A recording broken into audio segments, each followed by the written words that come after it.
आप जिससे प्यार करते हो वो आपको धोखा देकर भाग गया। अगर वो बहुत सालों बाद आपके सामने आया तो आप क्या करोगे? हेलो फ्रेंड्स, आज की हमारी मूवी इनविटेशन ये 2020 की इसी स्टोरी लाइन पर बेस्ड एक कोरियन मूवी है। इस मूवी के बारे में ज्यादा बताना एक स्पॉइलर हो जाएगा, तो डायरेक्टली वीडियो को शुरू करते हैं।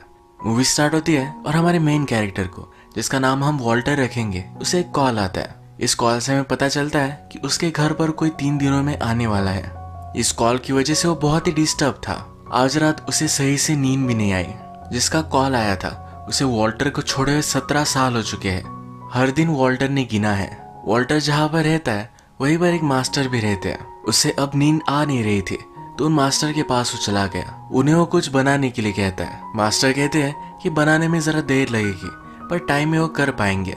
यहाँ पर मास्टर को भी पता था कि वो आ रही है। वॉल्टर से जो मिलने वाली है उसका नाम हम स्काइलर रखेंगे। 3 दिनों में स्काइलर आएगी, तो सारे घर की साफ सफाई वॉल्टर करता है। उसके साथ जब स्काइलर थी तो जैसा घर था उसी तरीके से फिर से रिक्रिएट करना चाहता है। वो मास्टर के पास आया। उसने कहा, यहाँ पर एक पेंटिंग थी, मैंने तुम्हें उसे डिस्ट्रॉय करने के लिए कहा था, पर मास्टर ने इसे सेव करके रखा है। ओरिजिनल इस पेंटिंग का जो आर्टिस्ट था उसे उसने पेंटिंग वापस कर दी थी। अब वॉल्टर उस आर्टिस्ट के पास जाता है। यहाँ के रास्ते सब कुछ देखकर वॉल्टर को फिर से स्काइलर की याद आती है। उसे याद आता है कि जब वो एक साथ थे तो हमेशा यहाँ आया करते थे। आर्टिस्ट के पास जिस पेंटिंग को लेने के लिए जा रहा है वो पेंटिंग भी उसने स्काइलर के साथ खुद पेंट हुए देखी थी। अब वॉल्टर आर्टिस्ट के पास आया। उसे कहता है कि आपके पास वो पेंटिंग है। आर्टिस्ट पूछता है तुम्हें क्यों चाहिए, क्या वो वापस आ रही है? वॉल्टर कहता है कि हाँ। आर्टिस्ट पूछते हैं कि तुम उससे चाहते क्या हो? वॉल्टर कहता है मुझे उससे कुछ क्वेश्चंस पूछने हैं। आर्टिस्ट कहते हैं कि इससे कुछ भी तुम्हें फायदा नहीं होगा। जो पेंटिंग तुमने मुझे दी थी वो मैंने जला दी है। वो वॉल्टर को वार्न करते हैं कि स्काइलर बहुत ही डेंजरस है, उससे दूर रहना ही सही होगा। इनकी मीटिंग खत्म हो गई और फिर वॉल्टर वहां से चला गया। इसके बाद नेक्स्ट सीन में हम एक लड़के को स्वॉर्ड फाइट की कॉम्पिटिशन में देखते हैं। उसके साथ उसकी मदर भी है। इस लड़के की मदर ही हमारी स्काइलर है। इस सिटी में आ चुके हैं और एक होटल में है।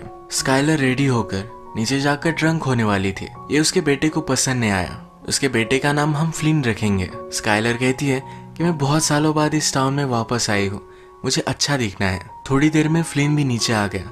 स्काइलर से पूछता है कि हम ये सब अफोर्ड कैसे कर सकते हैं, हमारे पास तो इतने सारे पैसे भी नहीं है। स्काइलर कहती है तुम्हारे ग्रैंडफादर बहुत ही रिच है। फ्लिन को अपने ग्रैंडफादर के बारे में कुछ भी पता नहीं था, तो पूछता है मुझे उनके बारे में और भी कुछ बताओ। स्काइलर कहती है कि वो बहुत ही अच्छे बिजनेसमैन थे। फ्लिन पूछता है कि अगर उनके पास इतने पैसे थे तो हम यहाँ वहाँ क्यों भटकते रहते हैं? स्काइलर इस बात को एक्सप्लेन नहीं कर सकते। उसने कुछ तो बहुत ही बुरा किया है। नेक्स्ट सीन में हम देखते हैं वॉल्टर सब उसकी पुरानी चीजें देख रहा था। इन चीजों में एक फोटो थी जिसमें वो, स्काइलर और उसका ब्रदर था। उसके पास एक टेप भी है जिसे अब तक उसने सुना नहीं है। अगले दिन फ्लिन डायरेक्टली वॉल्टर के पास आया। वॉल्टर को फ्लिन के बारे में कुछ भी पता नहीं था, और फ्लिन कहता है कि मैं आपके ब्रदर का बेटा हूँ, यानी कि वॉल्टर उसका अंकल है। वॉल्टर ने फ्लिन को कहा कि अगर तुम यहाँ अपने फादर को ढूंढ रहे हो तो उनकी डेथ 3 साल पहले ही हो चुकी है। फ्लिन को इसके बारे में पता था। वॉल्टर से कहता है कि मैं जानना चाहता हूँ कि मेरे फादर कैसे थे। वॉल्टर कहता है कि वो मेरे ऑपोजिट थे, वो अपने आप को बहुत ही बोरिंग मानता है। तो उसका ब्रदर ये बहुत ही एक्साइटिंग था। इसके बारे में हमें और भी पता चलेगा। यही पर पास फ्लिन ने एक वुडन स्वॉर्ड देखी। वॉल्टर ने नोटिस करता है और कहता है मुझे बहुत साल हो चुके इसे ट्राई किए हुए। फ्लिन वॉल्टर से एक मैच खेलना चाहता है। ये दोनों स्वॉर्ड फाइट करते हैं। इस स्वॉर्ड फाइट में वॉल्टर फ्लिन को हरा देता है। ये जो हुआ इस पर फ्लिन बिलीव नहीं करता, क्योंकि एक बहुत ही अच्छा स्वॉर्ड फाइट का प्लेयर है और वॉल्टर उससे भी अच्छा। इसके बाद वॉल्टर उसे पूछता है तुम यहाँ आए क्यों हो? फ्लिन कहता है कि मेरी मदर ने तुम्हें बहुत सारे लेटर्स लिखे थे, क्या तुमने वो पढ़े थे? ये लेटर्स वॉल्टर ने पढ़े नहीं। फ्लिन कहता है मैं और मेरी मदर हम अलग अलग कंट्री में घूमते रहे हैं, एक जगह पर हम रुके नहीं, एक स्टेबल लाइफ हमने जी नहीं, हमारे पास पैसे नहीं थे तो अलग अलग जगह पर हमें रहना पड़ा। और वो चाहता है कि वो एक स्टेबल जिंदगी जिए, इसी शहर में इसी घर में वो रहना चाहता है। वॉल्टर से कहता है कि अब तुम इस घर से चले जाओ। वॉल्टर कहता है कि मैं मेरे ही घर से क्यों चला जाऊंगा?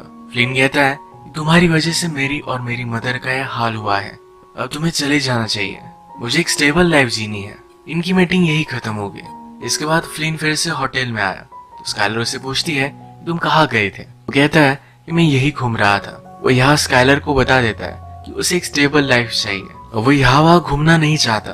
अगले दिन जब सुबह हुए तब आर्टिस्ट ने वॉल्टर को पेंटिंग भेज दी थी। ये वही पेंटिंग है जिसके बारे में आर्टिस्ट ने कहा कि मैंने जला दी थी।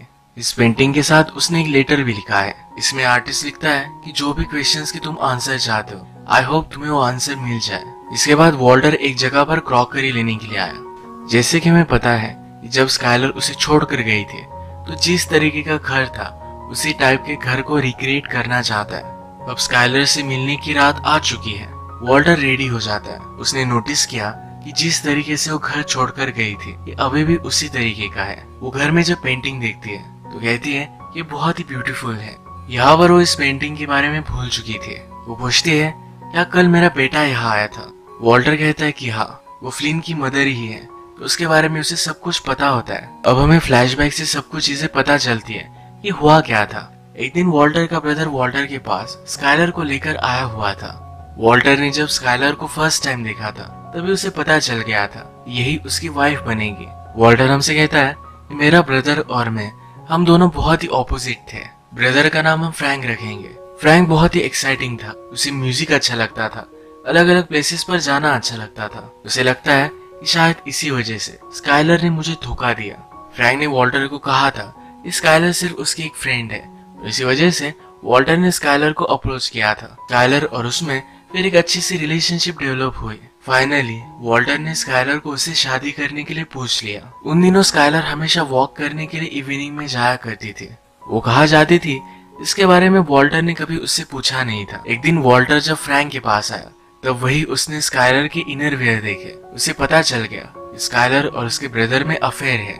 फिर से हम प्रेजेंट देखते हैं। वॉल्टर स्काइलर को टी के लिए पूछता है। वो कहता है जिस रात तुम मुझे छोड़ कर गए उस रात जो टी तुमने मुझे पिलाई थी ये वही टी है। फ्लैशबैक में हम उसी सीन को देखते हैं। स्काइलर वॉल्टर को टी पिला रही थी। वॉल्टर टी को पी लेता, उससे पहले ही स्काइलर ने उसे रोक लिया। इसके बाद वो वहां से चली गई थी। और प्रेजेंट में वॉल्टर कहता है कि उस टी को मैंने लेक में डाल दिया था। अगले दिन उस लेक के सब फिशेस मर गए, यानी कि स्काइलर वॉल्टर को पॉइजन कर रही थी। अब जो टी वॉल्टर ने स्काइलर को ऑफर की है स्काइलर भी वो पी लेती है। वॉल्टर अब स्काइलर से पूछता है हमारी शादी के एक दिन पहले क्या तुम मुझे सचमुच में मारना चाहती थी? स्काइलर के साइलेंस से उसे पता चल जाता है कि सच था। अगला क्वेश्चन वो पूछता है क्या तुम्हारा मेरे ब्रदर के साथ अफेयर था? स्काइलर हमेशा बहुत सारी बातें करती है पर अब वो साइलेंट है।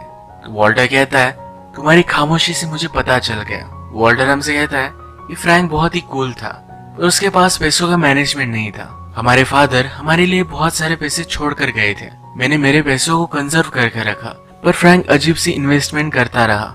फाइनली फ्रैंक के पास रहने के लिए भी जगह नहीं थी। इसी वजह से वो वॉल्टर के पास आया हुआ था। वो स्काइलर से कहता है कि मेरे ब्रदर के साथ तुम्हारा अफेयर हुआ। अगर तुम दोनों के पास पैसे होते तुम जल्दी से भाग जाते। पैसों के लिए ही तुमने मुझे मारने की कोशिश की थी। एक्चुअल में स्काइलर ने वॉल्टर का एक स्टैम्प लिया। इस स्टैम्प से उसने एक बड़ा लोन ले लिया था। वॉल्टर कुछ करे ना इसलिए उसे वो मारना चाहती थी। पैसे लेकर वो और फ्रैंक भाग जाने वाले थे। ये उसका प्लान सक्सेस हो भी जाता पर फ्रैंक ने उसके साथ आने के लिए मना कर दिया। अब प्रेजेंट में वॉल्टर स्काइलर से पूछता है तुम मुझे मारने वाली थी, क्या मेरे ब्रदर को ये पता था? स्काइलर इस पर कुछ भी बोल नहीं रही। वॉल्टर के पास एक टेप है जो उसके ब्रदर ने मरने से पहले वॉल्टर को दी थी। इस टेप में फ्रैंक ने सब कुछ कन्फेस किया था। वॉल्टर ये टेप लेता है और इसे डिस्ट्रॉय कर डालता है। वो स्काइलर से कहता है अगर तुम अब झूठ भी बोलोगी तभी भी मुझे पता नहीं चलेगा। वो अपने ब्रदर से प्यार करता था तो उसके बारे में कुछ गलत सोचना नहीं चाहता। उसे अंदर ही अंदर पता है कि उसका ब्रदर भी इसमें इन्वॉल्व था, क्योंकि जब स्काइलर चली गई तभी एक दिन फ्रैंक ने खुदकुशी कर ली थी। अभी अभी वॉल्टर ने स्काइलर को जो टी दी उसमें कोई भी पॉइजन नहीं था। वो अभी भी स्काइलर से प्यार करता है, उसे हर्ट नहीं करना चाहता। जिस दिन स्काइलर उसे छोड़ कर गई थी उसी दिन मास्टर ने उनके लिए डांस भी किया था। आज रात भी मास्टर फिर से उनके लिए डांस करते हैं। अब इनकी मीटिंग खत्म हो गई। जो भी चीजें वॉल्टर को स्काइलर को पूछनी थी उसने पूछ डाली है। अपने मन में जो भी था ये सब कह डाला है। जाते जाते स्काइलर उससे कहती है कि मैं बहुत ही सॉरी हूँ, मैंने जो भी किया वो सब कुछ बहुत गलत था। अब नेक्स्ट डे स्काइलर इस सिटी से जा रही है पर फ्लिन अपना माइंड चेंज कर लेता है। वो इसी सिटी में स्टेबल लाइफ जीना चाहता था पर अपनी मदर को छोड़ नहीं सकता। ये गाड़ी में थे तो स्काइलर उससे कहती है कि मुझे लगता है कि तुम्हारे फादर अभी भी जिंदा है। इसका मतलब है स्काइलर को लगता है कि फ्लिन के फादर वॉल्टर हैं। हमने मूवी में देखा था कि वॉल्टर ने फ्लिन को स्वॉर्ड फाइट में हरा दिया। फ्लिन एक अच्छा प्लेयर है तो उसे पता चल गया कि वॉल्टर ही उसके फादर है। वो भी कहता है कि मुझे भी ऐसा ही लगता है। अब हमें एक्चुअल रीजन पता चलता है कि स्काइलर वॉल्टर और फ्रैंक को छोड़कर क्यों गई थी। वो प्रेग्नेंट थी, उसे पता नहीं था कि बेबी के फादर कौन है। वो वॉल्टर को मारने वाली थी और उसे पता नहीं था, इसी वजह से उसने उसे छोड़ दिया। वॉल्टर स्काइलर से प्यार करता था तो इसी वजह से उसने पैसे लेकर स्काइलर को जाने दिया। रात में वॉल्टर को होटल से कॉल आया। होटल का मैनेजर कहता है कि आपकी वाइफ और बेटे का बिल आपको पे करना है। स्काइलर जिस होटल में रुकी थी उस सब का बिल वॉल्टर को पे करना पड़ेगा। पर अभी अभी वॉल्टर को पता चला कि फ्लिन उसका बेटा है। ये पता चलने के बाद उसे अच्छा लगा, फाइनली क्लोजर मिला। उसके फेस पर एक स्माइल थी। यही इस मूवी का एंड हो जाता है। ये बहुत एक अजीब एंड था और वॉल्टर को जो क्लोजर चाहिए था वो फाइनली उसे मिल गया। क्योंकि आपको ये वीडियो अच्छा लगा तो प्लीज इस वीडियो को लाइक कर दीजिएगा। ये बहुत सारी मूवीज लेकर आते रहता तो प्लीज इस चैनल को सब्सक्राइब कर दीजिए और बेल नोटिफिकेशन आइकॉन दबाना मत भूलिएगा। हम फिर से मिलेंगे और एक नई मूवी के साथ। तब तक के लिए थैंक यू और आप अपने आप का ख्याल रखिए।